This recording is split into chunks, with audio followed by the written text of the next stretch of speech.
Hello and welcome everybody. My name is Tommy Gilmore with Noisy Bird Digital Marketing, and you are watching another edition of Spotlight Southern Utah. If this is your first time watching, we interview a new business owner every week about their business here in Southern Utah. I'm really excited. We're here today with Chris Hobson from the Violin Gallery. Chris, thanks for letting me come by. Thank you for coming over. So Chris, tell people a little bit about the Violin Gallery and how you got started, what you guys do here, all the juicy details. There are a lot of juicy details. The Violin Gallery was a project by my wife initially. She used to run the SBA office down here, and now she's with the Small Business Development Center. And as both of us being combat veterans, we had a very different experience in Iraq, even though we were together almost the entire time from the first of the invasion to about 15 months in. We both hung out on a base called Mortaritaville. Most deployments to Iraq are between 90 days and 15 months, and we stayed 15 months and spent all that time over there. Everything went well. We ended up becoming more than friends over there, ended up getting engaged while we were in a combat zone. It's a great place to date somebody. And it was just an interesting experience, but what became more interesting is when we got back home, we did the next natural thing. We got married, first of all. That was very important. We started going to school and working. We started a family. And as I got into my educational experience, I realized that something was a little bit off, and I couldn't make it to class. I'd reach for a door handle if I made it to class at all, and then I'd turn around and walk away. And something was up, so they recommended that I come in and have a talk with some specialists who know more about post-combat trauma. And they diagnosed me with PTSD. Pretty debilitating, to the point where I lost my academic standing at the university, ended up getting threatened with being kicked out, and eventually transitioned from that into a vocational rehab program. That program is designed to help veterans who are struggling with a mental illness or physical disability get through their college experience. And they kicked me out of the vocational rehab program after 9 years of no progress. So it's very difficult to get kicked out of that program. Yeah. And like, that was a down day. That was not the greatest day.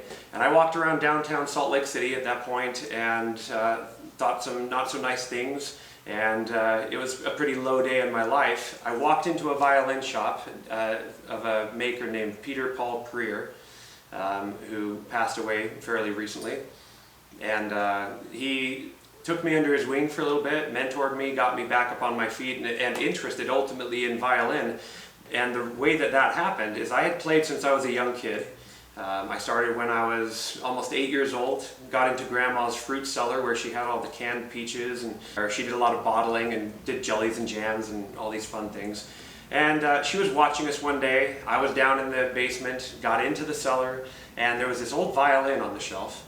And I pried that thing open and I pulled it out, and she just heard me sawing that thing in half. And it must have been brutal, because the way Grandma moved that day, I've never seen her move that way before. But Or since, probably. Yeah. So she comes running down the stairs, no, no, no, no, no. And then she sees me sitting on the floor like, uh-oh, hand in the cookie jar situation. And she says, actually, yes, if you'd like to play this, let's get you some lessons. And I'm like, sure, I'll play. So my sister and I, Andrea, she now plays with the Southwest Symphony, but we started at the same time. And the way that it came to this location, came to this place, this business, is I would forget what day it is and wake the kids up and take them to school on a Sunday. Surprise, we're going to breakfast. I'd have to recover and cover up my mistakes, but the kids got used to that. But I'd have the police look at my ID and try and help me get back home. I got a lot of body cam hugs because they're very empathetic towards veterans that are struggling.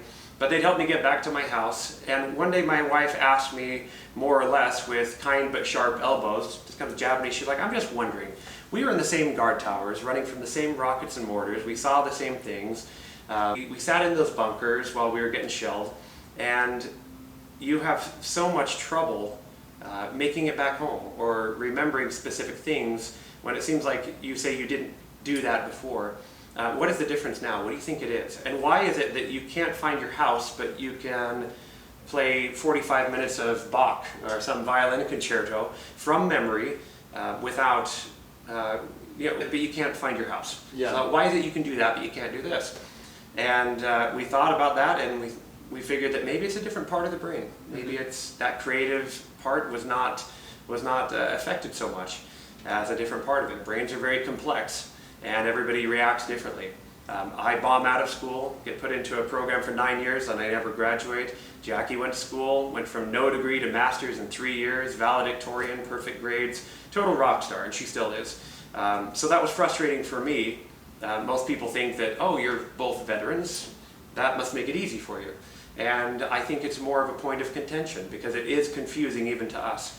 And she's the one who gets to watch me go through it, quite the privilege. She's been awesome at helping me understand things and get through things. But one of the most important things that she ever did for me, and this is where I really talk her up, I'm sure she's tired of this, but she had a very good business sense.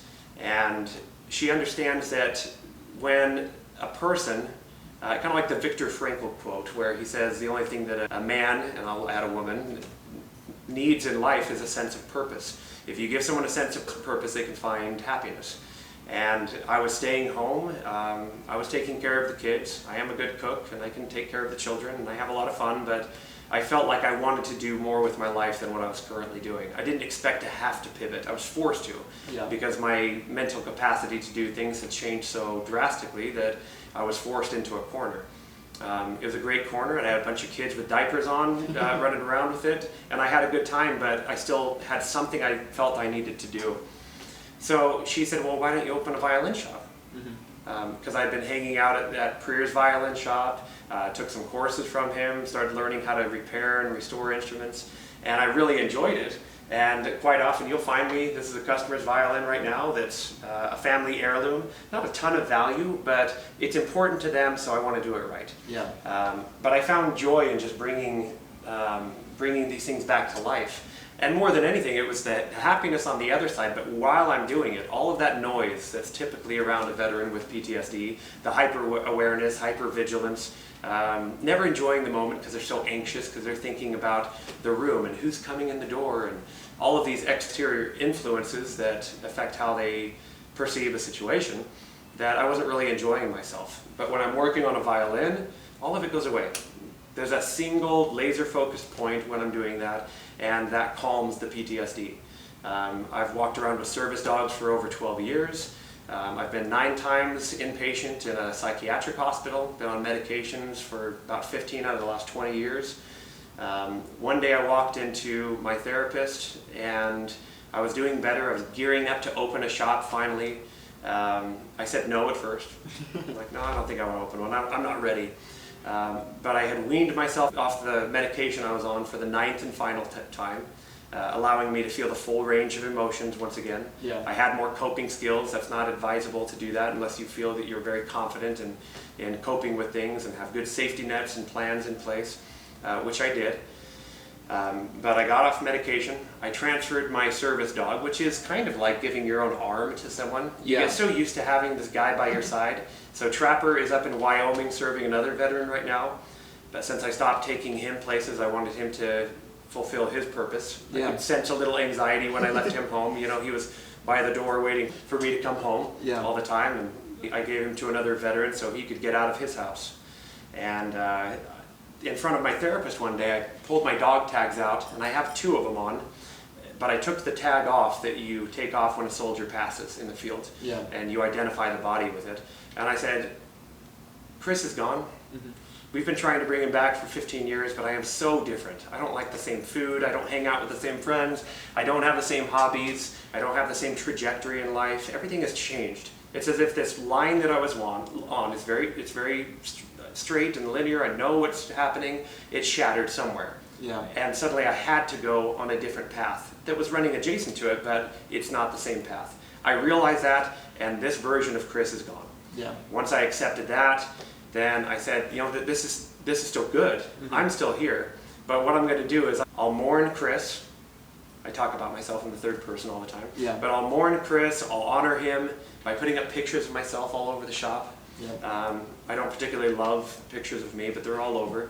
And I talk about who I was to honor myself. Like if you lose a beloved pet or your grandmother dies or something. Yep. You put up a picture, you have a funeral, you talk about them, and then you move on. But being able to move on, I needed to move on from that and stop trying to hold on so dearly to things that I wanted back but couldn't get. It's like losing a limb and wanting it back, but it's not going to come back. Yeah. So accepting that and moving on mentally, that helped me move to a different space where I was able to separate myself from the need for medication all the time, a need for a therapist all the time. I still call in when I'm having a rough spot, and no service dog. And that allowed me to feel confident to open up a shop. The second I opened up my store, Jackie saw my mood improve. My kids were a little less nervous to talk to Dad. It always felt like they were gauging me and saying, is it okay to talk to Dad right now? Yeah. Which I never wanted. You don't want secondary trauma, but with combat it often bleeds into other aspects of your life. But it's been quite the journey. Mm-hmm. We're now 21 years back and 21 years of marriage. Wow. And we've been through it for sure. Yeah. It's been very, very stressful. But this is the one place that I can come and all of the noise goes away.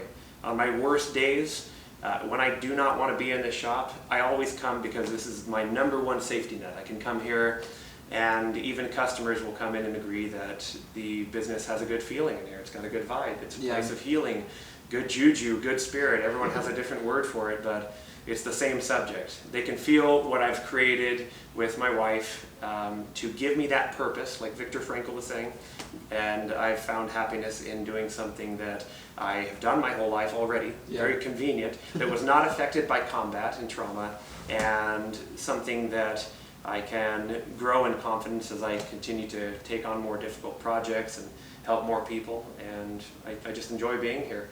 Like the customers are great, they're all my people. It's a fantastic place to hang out, whether you work here, play an instrument or not. It's a good spot for sure. Yeah, I mean, there's so many themes. I wish I had like a Joe Rogan podcast so we could just jump in for 3 hours on Joe tear me up, yeah. But, I'm not going on his podcast. You let me talk, Joe would be tearing me up. Hey, you talk too much. No, but I have a good time though. About 15 years inside talking to Diaper Baby, you've got a bit of an aptitude for talking to people. Yeah. Well, so something that really jumps out at me, you're talking about how this has become a safe space for you and how it's really something that, you're trying to make it a safe space for others. You were talking off camera about how people from different treatment centers will come in, or these, school projects. They come in and they learn about what it means to be here, and sometimes they just sit and things like that. So talk about how it's sort of evolved from just being Chris's safe space to now it's other people's in the communities and sort of how that service came to pass. Yeah, well, absolutely. Just like a novelist will have his or her favorite coffee shop or hang out where they can focus and get things done. A lot of the members of the community have been able to come over here and find peace in just hanging out here. They will never buy a violin. I'm pretty confident. Yeah. They'll never play the cello, and that's all right. I tell them to treat this like a safe space, a place where they can feel comfortable, a place where it's like a Barnes and Noble, where you can go in and sit in the Starbucks coffee seating, read a book that you're not going to buy, not order a coffee, and you can stay there the afternoon and read half a novel, and they're not going to say anything to you. Yeah. I'm like, I want you to feel like you can come here, and I've had quite a few students take me up on it. Young kids that feel like they're bullied at school, and they come over and they sometimes will share. They know of my past. I'm very open about things, and I let them know if they'd like to talk that we can talk. If not, they can just listen to music, journal, they'll sit and read a book. Sometimes they'll just sit and close their eyes and just practice breathing and meditation. But I have people from drug treatment facilities, rehab centers. Their homework from their counselors is to come over and find a place in the community where they feel safe and they feel at peace. And a lot of them come here. And I welcome them because I've been through that. I can empathize a little more than some people when it comes to traumatic events. But one point that I think is extremely important that I hear a lot from other people, or I try to correct a lot from other people who come in, they start off with hearing about my story and they said, my counselor or my therapist told me that this is a good place to be. And they'll start off with, well, my traumatic event was not at war, or it's not as cool as yours because you were in combat, and I shut it down very quickly. The only time that I would interrupt somebody is I say, okay, let's stop there. just because you went through a trauma and it wasn't geographically in a place where it was hotter or dustier. You know, there are no wars in Hawaii lately. You know, we got to find a nice place to go. Yeah. Iraq is pleasant enough, but I'm not building a summer home there. But they try to downgrade instantly the experience that they've had in life, from childhood and up. Everybody's been through something. If you are brave enough to go out the door every day, to be in a relationship, to go to work, to drive down the street, you might, on the way home, you know, witness something terrible. Yeah. You know, to be outside and to live is to be brave, and to be brave, it means that you're going to be traumatized. Yeah. The opposite of that is staying indoors and not really living.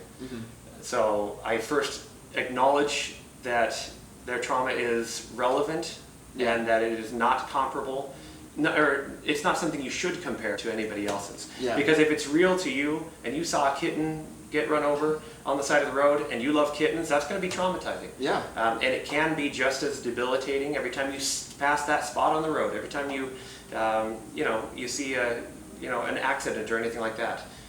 Even just smelling things, auditory responses, any physiological response to a past event, it is relevant to you, so it's not any less important. Yeah.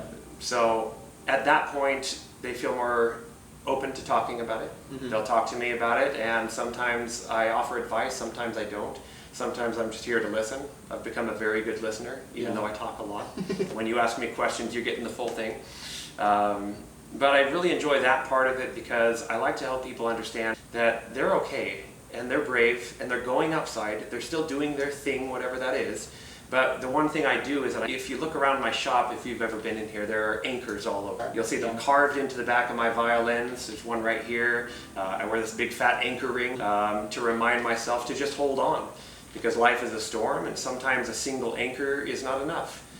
Someday, literally or figuratively, your toes can be on the edge of doing something that may change a lot of people's lives. Yeah. And your brain is telling you that it's better this way and everyone's better off. But if you have more anchors out there, you might think, oh, I haven't finished that book I always wanted to write. And that may keep you away from it that day. And that might be enough. Yeah. But it's a strange thing to say that the face of your children or your spouse, it's not enough sometimes, because your brain tricks you into thinking that they're better off without you.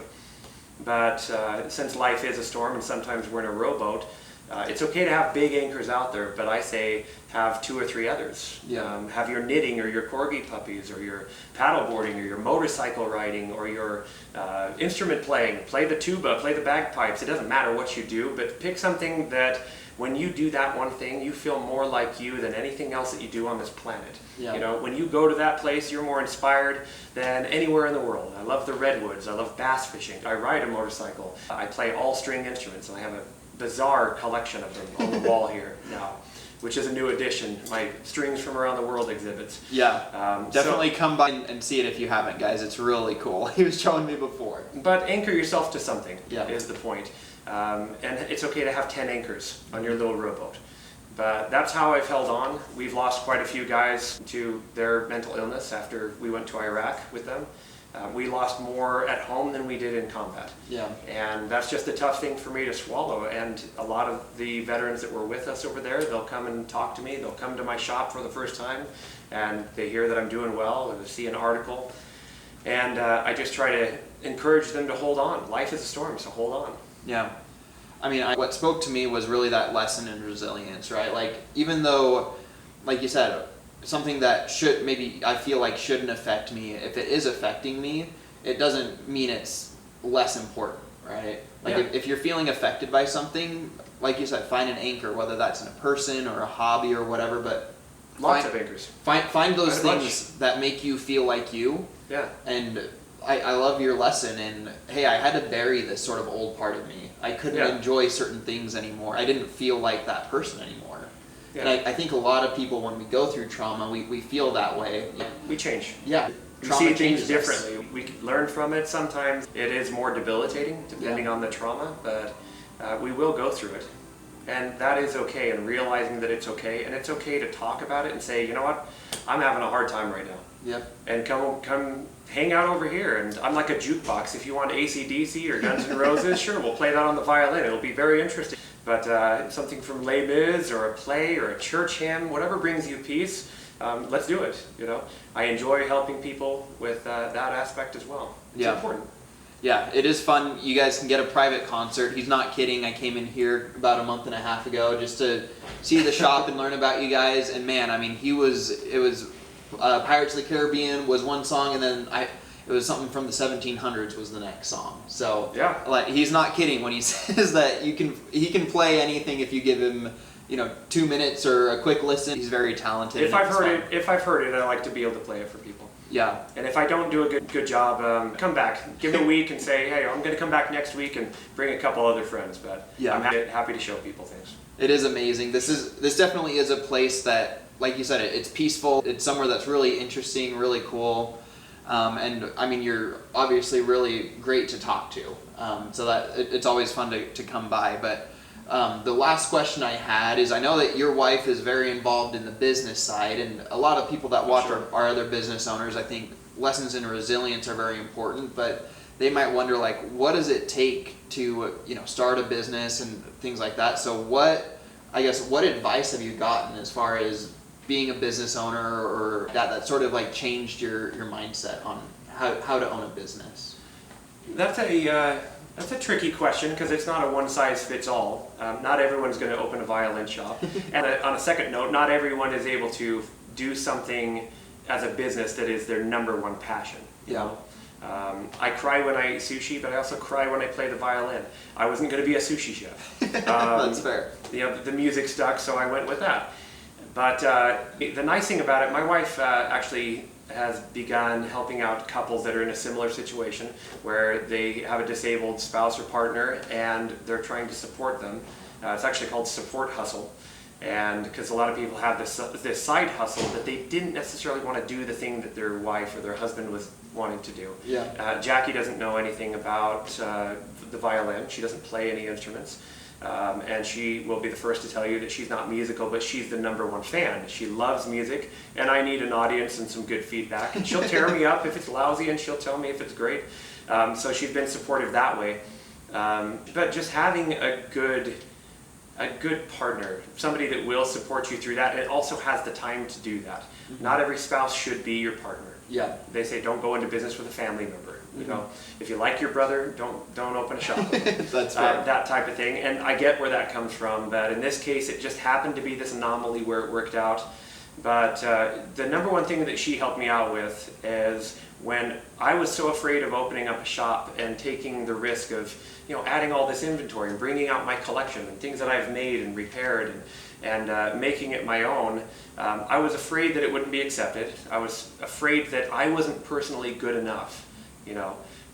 I was afraid because I'd lost so much hearing over there that people would hear me play and they'd say, well, that's a little sharp compared to this person that I've heard it play. I had all these doubts in my mind, and she put all of it to rest with just a simple statement. She said, you have so much passion in what you do that people will feel that. So if you go in there and you just do what you do, talk about what you love, talk about how it's helped you, people will relate to that. And if you don't sell a single thing in your shop, you're okay. Mm-hmm. You will sell things. And that would probably be good in business, to do a couple things. Help people get a rental, or help people buy an upgrade on their instrument, or get a new bow, or help them out with, there's a number of things in here that we do. But overall, she said, you just go do what you do, carry the spirit that you have with you, mm-hmm. and other people will feel that, and you'll be successful by default if you just show them that you care and that you are passionate about this thing. This is more than just a shop. It's the thing that brought me out of a cave that I sat in for about 15 years. Yeah. And it was a very dark spot. You go into a hospital that many times where other people are suffering, and you hear things that you didn't think you'd ever hear. You go to combat and you're running 2 or 3 times a day into a bunker, double that number at night, sitting on a game of Battleship where you never know if you're going to be the one who's hit next. It's a lousy place to be. But getting through all of that and holding on to these things, like that anchor, holding on to these things that seemed to last even though everything else fell apart. When that old version of you was gone and you still had that one little thing that was still part of you, that was an important thing for her to point out. But pointing that out, helping me do something with it to the point where I can come here every day, regain my confidence, regain my sense of self-worth, my self-esteem. The old Viktor Frankl quote, you know, Yeah, finding you that give purpose. someone a sense of purpose. That was in, I think, Man's Search for Meaning. I think that's the name of the book. That sounds right. I've read that a few times, but that is very true. So that you find meaning in something, and suddenly it changes your entire perspective. So whatever it is you bliss out on, go find that thing. And that's what she advised that I do. She'd come here and just do what you do. Yeah. And success will follow if you're truly passionate and truly compassionate towards other people who are also going through the same thing and looking for peace on the other side of whatever they've gone through. Yeah. Well, and I think it's important to point out, you know, you said you've been back home for 21 years and it took you 15 years to be able to open up the shop. Yeah. You know, like, I think that that's an important perspective. People might look at you and say, man, like, you know, he came back, he opened the shop, he's doing so much better. They don't see that 15 years of struggle that you had to go through in raising kids and forgetting what day it was when you woke up. Like, those things that we don't see. Yeah, and I finally finished my book. Like, Yeah. that was another thing. That book I was telling you about, when the toes were literally on the edge, I thought in my head in that moment, I closed my eyes and I was ready, I had the guts, and this is a raw thing for me to tell people, but I was ready, I was done. Yeah. I was convinced that I've tried everything that I can. I fought as hard as I could, and I'm just tired, you know? It's not that I want to go, I just want the noise to be shut off. And in that moment, it was a silly thing, but you know, wife and kids, you're better off. Oh, but I haven't finished my book, you know? So I'll finish it and then I'll do it, you know? Garbage logic, you know? That was not the best thing to tell yourself, but what did it do? It got me off. I went down and I gave it another try. Yeah. So if I would have had more anchors, maybe I had a couple things I hadn't finished, you know? But it's very helpful to get to that point and that realization and that level where you understand you need that help and to go out and seek it. If you need medication, if you need counseling, if you need therapy, if you need a psychiatrist, if you need to check in, take an Uber and go find a safe spot to take a breather, come back and gather up more anchors, find more purpose, and you'll find more happiness. Yeah, I love it. Love that advice. I think that anybody that's watching that's struggling, hopefully you guys take inspiration from this. I'm always inspired by Chris, and I appreciate you letting me come and sit down with you today. Oh, you're very welcome. Glad you came. Well, guys, thank you so much for watching. This has been another episode of Spotlight Southern Utah. We'll see you next week where we'll be here with a different business owner, but we'll see you later.